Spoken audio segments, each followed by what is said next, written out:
बिस्मिल्लाहिर्रहमानिर्रहीम। अस्सलामुअलैकुम। मैं हूं तारिक महमूद और आप देख रहे हैं 1 बाय 1 न्यूज़ चैनल HD। आइए तो तफसील जानते हैं अपने नुमाइंदा से। जी नाज़रीन, IG पंजाब के अहकामात के मुताबिक पुलिस अफसरान और एहलकार की ड्रग टेस्टिंग का अमल शुरू कर दिया गया है।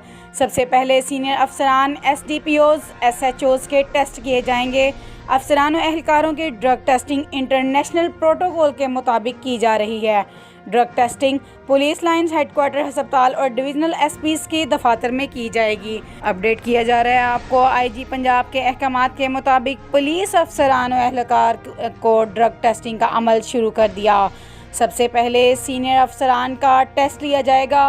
अफसरान एहलकारों की ड्रग टेस्टिंग इंटरनेशनल प्रोटोकॉल के साथ की जा रही है। Drug testing police lines, headquarters, अस्पताल या डिविजनल SPs के दफातर में की जाएगी। मजीद खबरों के लिए देखते रहिएगा हमारा चैनल 1 बाय 1 न्यूज़ HD। ताज़ा तरीन अपलोड्स की नोटिफिकेशन हासिल करने के लिए हमारे चैनल को सब्सक्राइब करें और साथ में दिए गए घंटी के निशान को दबाना ना भूलें।